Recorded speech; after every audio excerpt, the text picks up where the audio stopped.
Coming up in this industry, like, I was told to lie about my age. Being made to feel like, okay, well, if you're not a 23-year-old girl with a six-pack, you're old news, you're stale, you're a dried-up old husk. It doesn't number on your self-worth and how you feel about yourself when someone is telling you to hide parts of yourself and parts of where you came from. And I'm not ashamed that I'm 37 instead of 23, because at 37, I have a lot more to say than I did at 23. In order to be successful in Nashville, you need to be seen, and you need to create like your own circle of friends and people that you create with. Sometimes I just hate this town and this industry, but this town also gave me so much, like everything that makes me happy. You know, it gave me my husband, it gave me a whole family that came with my husband. It gave me my best friends in the world. When I moved here, it was the first time I was around other women who I felt like really truly understood me and like they were chasing the same dream.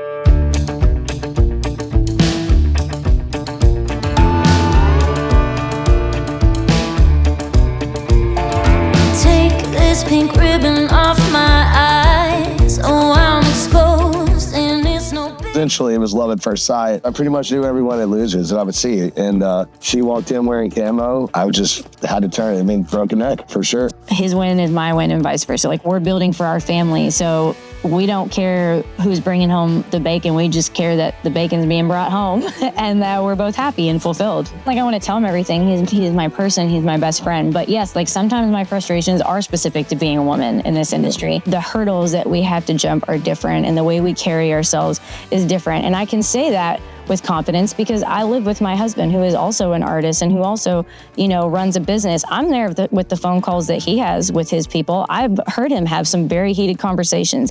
And if I were to speak that way or come with that kind of energy, it would be received very differently. So it is frustrating to feel like I have to be so much more in control of my emotions at all times, because they are gonna write me off as, women, am I right? You know, it's a lot, but you know what? It is what it is, but also it's bullshit. Oh, I'm just a girl, guess I'm some kind of freak, 'cause they all seem to stare with their eyes. Oh, I'm just a girl, take a good. Every once in a while, as a musician, something or somebody, an artist or a song really impacts you. And I felt like I couldn't tell this whole story without going all the way back to where it started with my first band ever.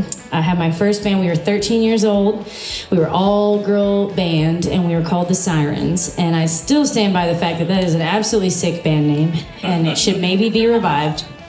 But I remember it was around the time we had started playing in this band, I went and saw a show. And it was the first time I'd ever seen a female artist who was not only a great singer, great songwriter, but an entertainer. And I was enamored. And I remember watching her on stage being like, holy shit, I want to be her. And that woman was Gwen Stefani of No Doubt. And so after that, my band and I, we all became quickly obsessed with No Doubt, and we covered a lot of No Doubt songs. Well, he said something about No Doubt, and I was like, oh, we were big No Doubt fans too. I remember when we used to play Bathwater. Yeah, Deep Cut. That was a really good song. And this song is so well written. It's such a classic. It feels like it just really holds true still today.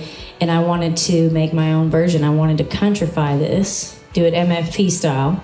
So this is my rendition of Just a Girl. Moment that I step outside, so many reasons for me to. All the songs become my babies in the process, you know? But I also really love a song that wasn't on our radar until like a few weeks before we finished the record. It was like our last tracking session, and Meghan said, why don't we do a cover of Just a Girl? All right, so our last song, we're doing a cover. Yeah. You may have heard of this little song, Just a Girl? I don't want to lose too much of what makes it iconic and great, because it's an incredible song. We're just going to put our own little flavor and twist on it, move it out of that straight kind of like rock pop thing and a little more country rockabilly kind of vibe. let's do it. Let's see what happens. Rob McNally and Todd Lombardo, they're playing that kind of Johnny Cash kind of like guitar lick in there. And when they came up with that, it was like, oh, okay. Next level unlocked. Those players just knocked it out of the park. They just went to town. It was so great. Oh my gosh. One of the most fun tracks to produce, and just like the band had so much fun with it, and Meghan sounds killer on it. So I love how that one turned out as well. Yeah. So much fun recording that song as well. Another opportunity to really just get in the studio and tell an absolutely kick-ass band, hey, just do what you do. We really found some magic.